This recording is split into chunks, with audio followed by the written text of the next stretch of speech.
ಮೀಡಿಯಾಗೆ ಸ್ವಾಗತ. ಧರ್ಮಸ್ಥಳ ಕೇಸ್ನಲ್ಲಿ ಮಹತ್ವದ ಬೆಳವಣಿಗೆ. ಎಸ್ಐಟಿಗೆ ಪೊಲೀಸ್ ಠಾಣೆ ಪವರ್ ನೀಡಿದ ಸರ್ಕಾರ.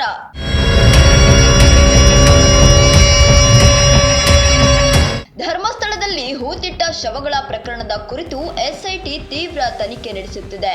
ಮುಸುಕುದಾರಿ ದೂರುದಾರನ ಗಂಭೀರ ಆರೋಪದ ಕುರಿತು ತನಿಖೆ ನಡೆಸುತ್ತಿರುವ ತನಿಖಾ ತಂಡ ಹಲವೆಡೆ ಉತ್ಖನನ ಮಾಡಿದೆ. ಇದೀಗ ಧರ್ಮಸ್ಥಳ ಸಮೀಪದ ಕಲ್ಲೇರಿ ಬೋಳಿಯಾರ್ ಬಳಿಯ ಕಾಡಿನಲ್ಲೂ ಉತ್ಖನನ ಮಾಡಲಾಗಿದೆ.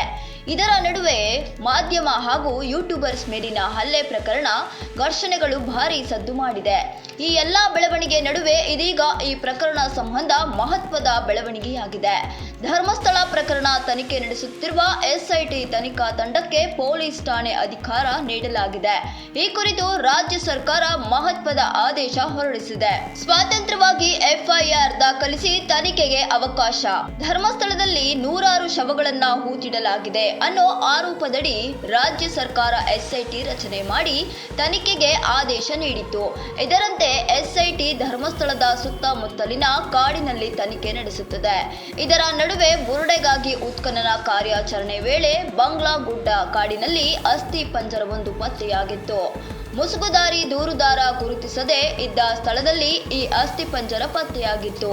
ಶವಗಳ ಪ್ರಕರಣ ಸಂಬಂಧ ಮತ್ತೊಬ್ಬ ದೂರುದಾರ ಜಯನ್ ಬಾಲಕಿ ಮೃತದೇಹ ಊತು ಹಾಕಿರುವುದಾಗಿ ಆರೋಪಿಸಿ ದೂರು ನೀಡಲಾಗಿದೆ. ಮೇಲಿಂದ ಮೇಲೆ ಧರ್ಮಸ್ಥಳ ಪ್ರಕರಣದಲ್ಲಿ ಆರೋಪಗಳು ದೂರುಗಳು ದಾಖಲಾಗುತ್ತಿರುವ ಸಂಬಂಧ ಇದೀಗ ರಾಜ್ಯ ಸರ್ಕಾರ ಎಸ್ಐಟಿಗೆ ವಿಶೇಷ ಅಧಿಕಾರವೊಂದನ್ನ ನೀಡಿದೆ. ಎಸ್ಐಟಿಗೆ ಸ್ವತಂತ್ರವಾಗಿ ಎಫ್ಐಆರ್ ದಾಖಲಿಸಿ ತನಿಖೆ ನಡೆಸಲು ರಾಜ್ಯ ಸರ್ಕಾರ ಅಧಿಕಾರ ನೀಡಿದೆ. ಎಸ್ಐಟಿ ತನಿಖಾ ತಂಡ ಧರ್ಮಸ್ಥಳದ ಬುರುಡೆ ಪ್ರಕರಣದ ತನಿಖೆ ಹಾಗೂ ಕಾರ್ಯಾಚರಣೆ ವೇಳೆ ಅಗತ್ಯ ಬಿದ್ದಲ್ಲಿ ಸ್ವತಂತ್ರವಾಗಿ ಎಫ್ಐಆರ್ ದಾಖಲಿಸಿಕೊಂಡು ತನಿಖೆ ನಡೆಸಲು ಅವಕಾಶ ನೀಡಲಾಗಿದೆ. ಈ ತನಿಖಾ ವರದಿಯನ್ನು ನ್ಯಾಯಾಲಯಕ್ಕೆ ಸಲ್ಲಿಸುವ ಅವಕಾಶವನ್ನು ಸಹ ನೀಡಲಾಗಿದೆ.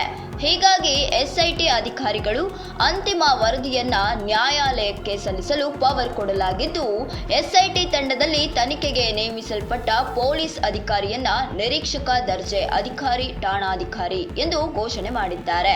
ಬಿಎನ್ಎಸ್ಎಸ್ ಅಡಿಯಲ್ಲಿ ಅಧಿಕಾರ ಚಲಾಯಿಸಿ ಸರ್ಕಾರ ಆದೇಶ ಮಾಡಿದೆ. ಬಿಎನ್ಎಸ್ಎಸ್ 2023 ಕಲಂ 2 ಅಡಿಯಲ್ಲಿ ಪೊಲೀಸ್ ಠಾಣೆ ಎಂದು, ಕಲಂ 2 ಅಡಿಯಲ್ಲಿ ಠಾಣೆಗೆ ಠಾಣಾಧಿಕಾರಿ ಎಂದು ಘೋಷಣೆ ಮಾಡಲಾಗಿದೆ. ಮುಸುಕುದಾರಿ ದೂರುದಾರ ತಾನು ನೂರಾರು ಶವ ಹೂತಿಟ್ಟಿರುವುದಾಗಿ ಗಂಭೀರ ಆರೋಪ ಮಾಡಿದ್ದಾನೆ.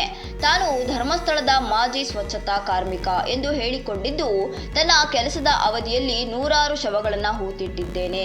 ಇವು ಸಹಜ ಸಾವಿನ ಶವವಲ್ಲ, ಮೃತದೇಹಗಳಿಗೆ ಯಾವುದೇ ಮರಣೋತ್ತರ ಪರೀಕ್ಷೆ ನಡೆದಿಲ್ಲ ಎಂದು ಆರೋಪಿಸಿದ್ದ. ಈ ಆರೋಪಗಳು ಗಂಭೀರವಾಗುತ್ತಿದ್ದಂತೆ ರಾಜ್ಯ ಸರ್ಕಾರ ಜುಲೈ 19ರಂದು ಎಸ್ಐಟಿ ರಚನೆ ಮಾಡಿತು. ಎಸ್ಐಟಿ ಅಧಿಕಾರಿಗಳ ಮುಸುಕುದಾರಿ ದೂರುದಾರನ ಕರೆಯಿಸಿಕೊಂಡು 2 ದಿನ ವಿಚಾರಣೆ ನಡೆಸಿತು. ಬಳಿಕ ದೂರುದಾರನ ಕರೆದುಕೊಂಡು ಧರ್ಮಸ್ಥಳದ ನೇತ್ರಾವತಿ ಸ್ನಾನಘಟ್ಟದ ಸಮೀಪ ಸ್ಥಳ ಮಹಜರು ಮಾಡಿತ್ತು. ಈ ವೇಳೆ ಶವ ಹೂತಿಟ್ಟ 13 ಸ್ಥಳಗಳನ್ನ ದೂರುದಾರ ಗುರುತಿಸಿದ್ದ. ಈ ಪೈಕಿ 12 ಸ್ಥಳಗಳ ಉತ್ಖನನ ಕಾರ್ಯ ಮುಗಿದಿದೆ. 13ನೇ ಪಾಯಿಂಟ್ ಬಾಕಿ ಉಳಿದಿದೆ. ಇತ್ತ 6ನೇ ಸ್ಥಳದಲ್ಲಿ ಅಸ್ಥಿ ಪಂಜರ ಪತ್ತೆಯಾಗಿತ್ತು. ಈ ವಿಚಾರಕ್ಕೆ ಸಂಬಂಧಪಟ್ಟಂತೆ ನಿಮ್ಮ ಅನಿಸಿಕೆಗಳನ್ನ ಕಮೆಂಟ್ ನಲ್ಲಿ ತಿಳಿಸಿ. ತಪ್ಪದೆ ನಮ್ಮ ಚಾನೆಲ್ ಅನ್ನ ಸಬ್ಸ್ಕ್ರೈಬ್ ಮಾಡಿ.